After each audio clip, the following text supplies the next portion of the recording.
Arley's yesterday, and as you know, their farm is out on a quiet rural road down in the country, but as the time has gone by, traffic slowly built up and become so heavy that the cars are traveling so fast, their free-range chickens are being run over at a rate of 3 to 6 a week.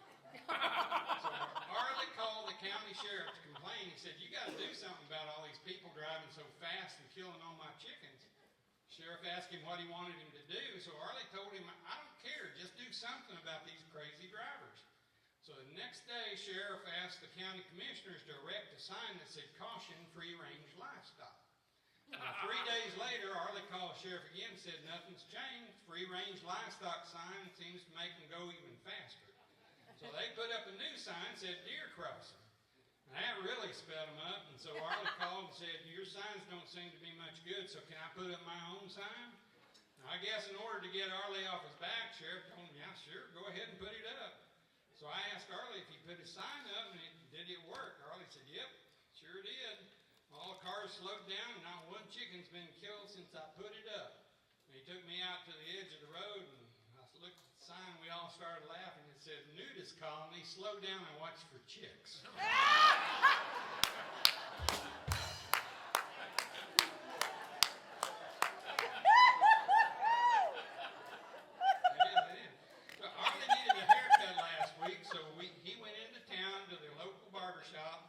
Yeah, we still have true old-time barbershop in our town, believe it or not. It has 2 chairs, complete with 3 worn-out armchairs for customers sitting in while they wait their turn. There's a table with worn-out 3-month-old magazines laying around with well-read pages bent over corners and missing ads torn out by all the customers.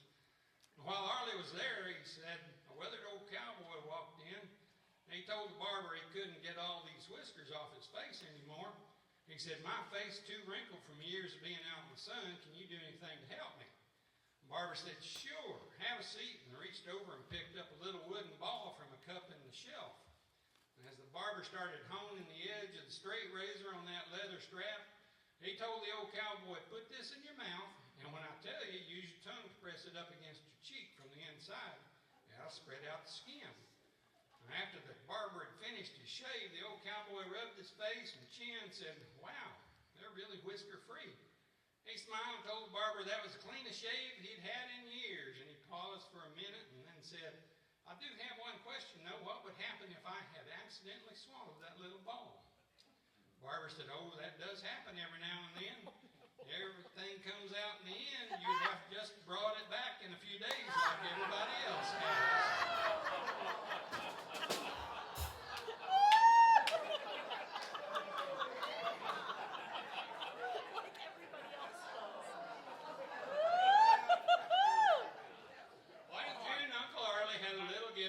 Over the weekend to celebrate Valentine's Day.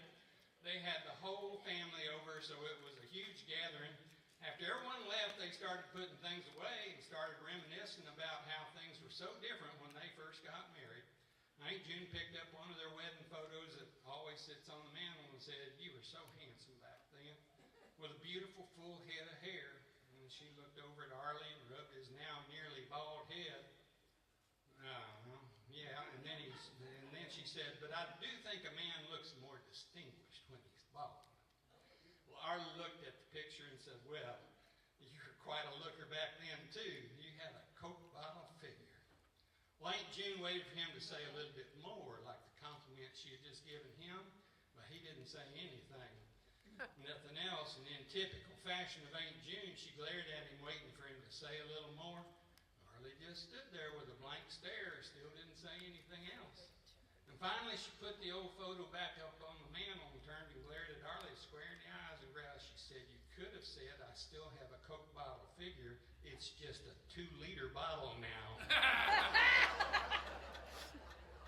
Well, with that little exchange, you know that Aunt June was going to get even with Arlie at some point. And we all sat down in the living room, and Arlie started reading the newspaper, and I was doing some cross-stitch, and Aunt June started working on the crossword puzzle. Sure enough, Arlie said, "Here's an interesting article. Research says that during sex, you burn off as many calories as running 8 miles. Woo. Aunt June looked over her glasses at Arlie and said, "Yeah, but who in the heck runs 8 miles in 30 seconds?"